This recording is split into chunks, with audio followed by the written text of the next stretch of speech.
This is the Aftermarket Radio Network. It's your Weekly Blitz with Chris, keeping you in the game.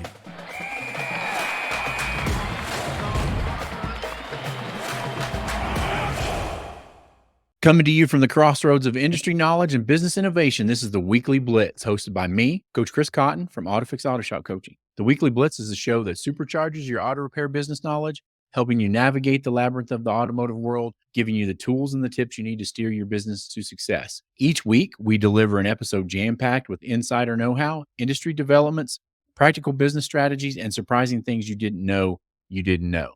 The Weekly Blitz is brought to you by my great friends, Brian and Kim Walker over at Shop Marketing Pros. If you want to take your shop to the next level, you need great marketing. Their work looks professional and gets results because let's face it, this is an amateur hour, folks. Stop trusting the livelihood of your family and your employees to marketing amateurs and start with the true professionals in the industry. Shop Marketing Pros does top-tier marketing for top-tier shops. Learn more at shopmarketingpros.com/Chris. So, hey, everybody. Thanks for joining in. We're episode 131. I don't know what we're going to call this episode yet, but we brought Coach Brent in today to talk a little bit about one of his shops, how they're progressing, what he thought in the beginning. We're just going to talk this through and see. We're having a tremendous amount of requests for more of the case studies and things like that. So we wanted to bring this case study to you. We're not going to name names. We're going to withhold names to protect the innocent. But this is a shop that's in the Midwest. We can even say Kansas if we want to. Town of less than 9,000 people, I think, if I'm correct. If they can do it there, you can do it wherever you're at as well. Thanks, Brent, for taking time today. How's everything going? It's going well, Chris. Thanks for having me. This will be an interesting discussion. This is one of my favorite shops that I've been working with since the beginning. And you've been doing a great job with all your shops. I see everything you do. We talk about it and everything. So let's get right in. So I know you've prepared like 4 things that you've been working with them on, and we can talk about some successes, but to go ahead with number 1 there. Yeah. So one of the things that's really been a struggle with this shop from the very beginning is the build hours. This is a shop that pays their technicians by the hour. So no flat rate, anything like that. So we started off and our build hours, they were just low. And the owner didn't know why. And so we just started diving into it. One of the things that we decided to do was actually record these hours and put them on a whiteboard out in the shop for the technicians to see. And we got a really good response actually from the technicians. We weren't trying to degrade the technicians by any means or anything like that. But what we found out was the technicians didn't really know what they were producing. And so then once they figured out what they were producing, they actually came to the owner. One of them did and said, "Wow, I'm not doing a very good job for you." That's the realization, right? Like when you show Right. technicians what's going on, that's why we talk about it all the time. Go ahead. Yeah, he said, "But you're paying me for 8, 9 hours a day here, and I'm only producing 3." And so it was a good realization for the technicians, for the shop owner. Everybody then got on the same page. And it's a slow progression with this. It's not anything, we don't have a silver bullet to figure this out in 1 week, 2 weeks, 3 weeks. It's a little bit of a process. We implemented different pay structures, those kind of things to help boost that up. And it is slowly moving its way up. We have a goal. For all you shops out there that don't have a goal on build hours, you need to come up with one. If you don't have one, you don't know what you're shooting for. So we got to have those goals. We got to have them set. We got to have everybody on the same page. We got to have team meetings to discuss those things. If we're not doing those things, we are doing a disservice to our business, doing a disservice to our customers and to our employees. We've all got to get on the same page on that. I didn't figure this before we got on air, but I knew I wanted to. So just to give you an idea and then give the listeners the idea, we talked about this 9x return on investment number. And so I just did the numbers real quick while you were talking, and we're at 8.8 ROI. So every dollar they spend with us, we're returning them $8.8 or $8.80. So that's an amazing job that you've done with them so far. And really, we're in the infancy. I think we're about 6 months in with this shop, maybe a little bit more. February is when they came on board. Okay. So really doing some great things with them so far. So the build hours was something that you saw right away that we needed to improve on. Where did that come from? Did you just look at, was that from the profit gateway, or where did you come up with that or find that number to attack? Yeah, it was from the profit gateway, of course. So once the shop gets in our system and they start inputting their numbers, then we track these numbers, these build hours. There's a lot of metrics that we track every single week. Ask the owner to put these numbers in for us and coach him along how to find these numbers throughout his P&L, throughout his POS system, whatever he's using to get those numbers. And then once we have them, we're tracking them on a weekly basis. We can track them on a daily if they want to put it in every day.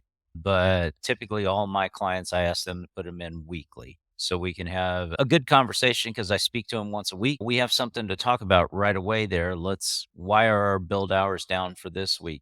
Did we have 3 engine jobs? If we had 3 engine jobs and we only got one of those out, yeah, our build hours are going to be gone down for this week, but next week we should recover. So the Profit Gateway is a great tool for us to monitor and keep track of. I can't even remember how many metrics that we're measuring in the Profit Gateway, but it's quite a bit. Yeah, I think it's like a smaller amount because I've seen some where they track 60 or 80. We keep about 25 that we track hard and heavy in our profit gateway, which I think is enough. If you go in and you dig into those numbers and you look at it, we're trying to get people from, oh my gosh, what have I done, to, okay, how do I take my business to the next level? This is not like a PhD part of it. But anyway, so what are some of the other things you've been working with them on?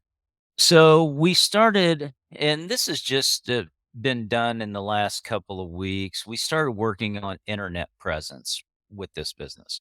The business has been around for probably somewhere in the neighborhood of about 10 years. There was a previous owner and now the current owner, and he's owned it for several years, but it had no internet presence. Just basically the generic, I'm on Google Maps. Here's my phone number on Google Maps. No website, no Facebook attachment to, nothing like that. We had to get some other things figured out first before we started attacking this. And just as of last week, the client has signed up with a website company. We got that in process. We've started going through his maps listing, taking out old photos, adding new photos, those kind of things to just update the business, and got him to jump on Facebook. He's not that guy. Right. So that's okay. But now we're making slow progress in that area. Eventually, we hope to start doing some marketing. Right now, we're not, but his business is still growing. We got to at least get our presence out there on the internet, make it easier for our customers to find us, make it easier for them to read about us. They this owner does a great deal once a year. He brings his whole community in for a breakfast. I remember that, like Yeah. hundreds and hundreds of people. Yeah, it's a big deal, and besides, word of mouth, he wasn't really promoting that and showing what he does for the community and how he participates in community events and how he supports the community. And most owners don't. Like, owners are great people. I've been in the industry for 30 years. They're salt of the earth type of people, but they don't go out and bang their own drum. They don't talk about the great things that they do in the community. And I think I did the same thing. Like, I used to not tell anybody about all the stuff that we did. But really, if you're not going to do it for yourself, if you're not your own soldier for your own business, then nobody else is. Your community ties. Maybe somebody out there struggling and they don't know where to go. So maybe they come to you. And I think that's amazing. The other thing is, our process is, in the beginning, we get a shop. We try to fix the broken fundamentals that they have first, because we don't want to start shoving more clients down their throat if they need to double their average repair order, or go from QuickBooks to a point of sale system, or all these things. And then we help them do the quick and easy stuff as far as the marketing. And then we turn them over to somebody else that specializes in the marketing for anybody that listens. That's our process. But Right. And that's where we will get eventually with this client. He's very open to moving forward. That's why he came to us. He was a struggling portion of his business whenever he signed on with us. Man, I feel like I should be making a lot more money than what I am right. and again, you don't know what you don't know until you know it. So Right. it's like that. And then so also for anybody that's listening, this is a smaller shop, 3 technicians. They have a part-time service advisor kinda it flips back and forth, but I think the owner writes more service than anybody else. This is a smaller shop. They're doing really good. Yeah, currently right now we have at this shop, we have 3 technicians.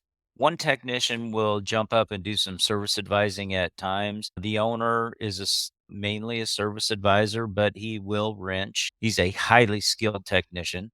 And then we have a person that we would call office manager. She does a whole plethora of things from or doing parts receiving to doing payroll to doing HR. So it's a small shop. And I know there's a ton of small shops that listen to this podcast. You guys aren't doing it wrong when you have a small shop. You just have a lot more jobs to do yourself, Right. Yeah. you know? Yeah, there's a big difference between a shop with 4 and 5 employees and then a shop with 10 or 12. Dynamics are completely different. But we grow a lot of shops from the 4 to 5 level to the 10 level and Mhm. whatever. And then you have a great shop that does fabulous numbers with a smaller footprint. It's just amazing. So what else are you working on with him or So one of the big things that this is something I want to touch on because this is in a rural area, very small population, lots of old farmers and farms and stuff like that that happens in this community. And when we first started, this company's accounts receivable was crazy. It was crazy. We were running around 40K a month in accounts receivable. And it was just something we had to get a handle on because the owner and he's worried about his income. His wife had concerns about his income and stuff like that. And when I'm breaking it down, I'm going, you know what? If we just get these people that owe us the money to pay, we're going to be sitting pretty good. yeah. So over since February, we've been working on this. I didn't jump into it in February. We probably jumped into it in March. And since March, we changed our policy, which was a big deal. We sent letters out to all of our customers that we used to allow to charge. And we just told them we're just not going to do that anymore. We gave them about 30 days Yeah. to get everything straightened out. And then we just told them we're just not going to allow this anymore. And so our accounts receivable has come down from around somewhere in between 30 and 40K to now we're running an average of about 10, which Okay. is the majority of that are local fleets. They're not individuals. Right. So a little bit different than having individuals that were allowed to charge. That's amazing to be able to pull actually to get that collected, one thing is amazing because there's I don't remember the numbers on it, but once you get past 30 days and you get into 45 days, it's like the chances of you collecting after 45 days drop in half. And then once you get to 90 days past due, that drops in half again. I've talked about it countless times, so I'm not going to go too deep into it. But when we had our shop, we had over $100,000 in accounts receivable and had to write it all lost due to bankruptcy stuff. And like the government changed the bankruptcy rules. And so I got like 38 notices in one day of all these companies that were going bankrupt and just basically had to write that off. But the bright spot in all this is, and my shop was in a small town in rural Oklahoma. The bright spot is if you're out there and you're thinking you can't change your policy or procedure, or you're scared to do that, it can be done. We do it. Brent's just done it. You're not a bank for crying out loud. Banks aren't even lending money right now, right? Like you can't go to bank and get a loan for anything. And if you're carrying these people I know what happens in shops, right? Like they charge 2% finance fee. And then at the end of the month, when the customer complains, they take that off. And now you can't even get a home loan for less than 8%. Right. So you need to clean that up because you never know. And it will hurt you. A lot of time, what we see is people are making profits, but they don't have cash. And it's because it's tied up in accounts receivable. Right. It kills your cash flow in your business. The other thing that for you guys, shop owners that are out there that are doing this right now, one thing to keep in mind. So I used to do it a long time ago at my shop. It was a long time ago. My wife convinced me one night. She told me, she said, all that money that you have out there, you're essentially taking food off of our family's plate by having 100%. that money out there. We can't do the things that we want because you have loaned money to clients. And so that really hit home with me and I stopped it. The other thing to keep in mind with this is if you're doing it with individuals or whomever, what if that individual gets sick or gets COVID or God forbid dies? you have no recourse to go collect that money. You're just not going to get it. Keep that in mind when you're deciding to be the bank. Like Chris said, we're not banks. We fix cars. The bank doesn't fix cars, so we shouldn't loan money. Exactly. Yeah. And honestly, most other small businesses, like most of these fleet companies and whatever, they should be running it on a credit card, all the different processes and procedures for that. But all of us small business owners, we have credit cards that we use in the business so that we can get our points, our travel points, and everything else on. Mhm. And you tell them if they want credit, get a credit card. If they just use it for you, then that's fine, whatever they want to do. But yeah, we're just not doing that. And not to go too deep into fleets, you don't want all the fleets. You just want the good fleet business. And the good fleet business are the ones that pay their bill on time and then also set up your pay structure or your discount structure for them depending on how they pay. Anyway, Yeah, at my shop, if the majority of our fleets that we run now, they pay when they pick up. right. They have a company credit card. The only ones that don't is if they are allowing a fleet management company, ARI or Element or Right. somebody like that to manage their fleet, and you're going to get paid on that. It just, So that's yeah. pretty good. Do you have anything or did you have anything else you wanted to bring up before we I Oh, do. okay. I do. We're one other thing too is some of you owners out there may be, of course, trying to hire technicians. This gentleman is right now trying to hire a technician, but he hasn't done it in a couple of years. We're helping him right now navigate that because there's different processes to go about that won't cost the shop a ton of money and you can still get some good candidates. He just wasn't familiar. He hasn't done that in a while. So I walked him through that process actually last week. He started looking right now. He has an instance where one of his technicians wants to go part time. So we're going to hire a new full time technician in place of him. So we're working on that right now. But just going through that online process, if you haven't done that in a little while, we're happy to help with that kind of stuff, at least point you in the right direction, tell you how to set up an account, those kind of things. And then if we get real deep in and we need to find us an A-level technician, we have resources for those also. And even if you're not a client, if you're just looking for a technician and want some more information that you can shoot me an email, Chris at AutoFix-SOS.com, and I can share with you what we're doing. So anything else that you're working on, or like we talked about some of the stuff that got you here, like what's next on your radar with him, or kind of what are some of the new things you're going to be working on? So we're going to heavily concentrate on our build hours. That is something that we've got to accomplish that. We've got some goals. And we work through things as far as efficiency ideas at the shop that can help create more build hours. We've made some changes within the shop. If you shop owners out there want some ideas on how to make the internals of your shop more efficient, we have those. We can come up with ideas. You send me a video of your shop and I can probably give you 10 ideas on how to make it more efficient. So that's one of the things that I focus on. My clients love it. This gentleman here, we went to a few months ago, 4 or 5 months ago, we went to bulk oil in his shop instead of by the quart, things like that. And what was nice is before they delivered the bulk oil tanks, we had a conversation. Where do we want to put these? Where do we want to put these so we can minimize the number of steps for each technician to get to back to the vehicle with the oil in hand? Yeah. And if you're going from using quart oil, it's going to save you money in bulk, or actually it's going to save you money, but it'll make your margins a little bit better. There are also deals with different oil programs to where you get money back and some backside money. So there's a lot of stuff that you can do with that. I forgot that they were using that and that you would switch them over to bulk oil tanks and everything. Mhm. And Brent has a smaller shop, 4 bays, 3 technicians. They do phenomenal numbers. And he has leaned into the lean process quite a bit and has done great things with his shop, making it more efficient, more productive. Any final thoughts?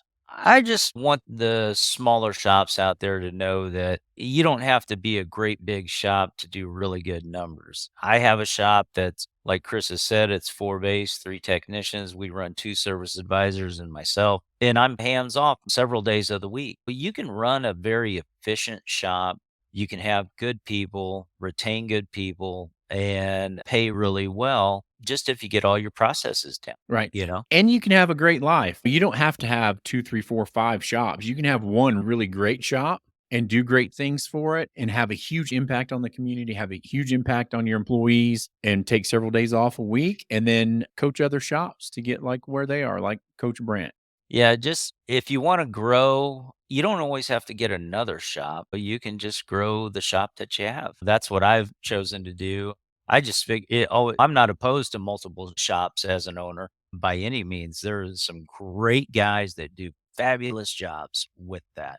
But I just always looked at it as, boy, that's just a lot more headaches. Right. Yeah. You got more rents, you got more people to watch. And Right. let's face it, one of the things that we do, like when I'm talking to shop owners, is I go through and look at what they're doing versus what their shop's built to do. And most people are way underperforming what their shop's built to do. If you look at bay utilization, things like that, most shop owners that have a $400,000, $500,000 a year shop, or excuse me, that's the numbers they're doing. Their shop's actually built to do $2 million a year. And that's just open 5 days a week with 3, 4 technicians. And then, so it's up to you to figure out how to get it from there to there. And if you do it properly, the sky's the limit on what it can provide for you, your family, and again, for the people that work for you. I So agree. awesome. So thanks, Brent. I know you got things to do. We'll get off of here and let you go. You have a great day. Thanks everybody for listening. And we'll close it out from here. So I truly believe in the power of knowledge and collaboration to drive success. And I trust that the insights we've shared today can empower you to take your auto repair business to the next level. We're incredibly grateful for all of our listeners. Your commitment to learning, growth, and improvement is what keeps us doing what we do, and we never forget that. We also want to thank our incredible sponsor, Shop Marketing Pros, for making the show possible. Their dedication to the success of independent auto repair shops like yours is truly unparalleled. Shop Marketing Pros provides top-tier marketing for top-tier shops just like yours. Remember, success doesn't come to you. You have to go out and get it. It's about making strategic decisions, fostering effective management, and continuously seeking to educate yourself and your team. That's what the Weekly Blitz is all about, and we're committed to being a resource for you every step of the way. Join us next week as we continue to provide actionable insights, expert advice, and real-world stories from the trenches of the auto repair industry. Don't forget to subscribe, share this podcast with fellow shop owners, and leave us a review if you enjoyed today's episode. As always, if you have any questions or topics you'd like us to tackle in an upcoming episode, please get in touch. Chris at AutoFix-SOS.com. Your input is what shapes this show. Until next time, I'm Chris Cotton and Brent signing off. Keep your gears running smoothly, keep learning, and keep growing. Remember, in this business, every day is a chance to get better. Here's to your continued success. As always, it's time to rise and grind. You've been listening to the Weekly Blitz with Coach Chris Cotton on the AftermarketRadioNetwork.com. Follow Chris on your favorite podcast listening app. Let him know what you'd like him to cover. His email is in the show notes. Chris is all for advancing the aftermarket.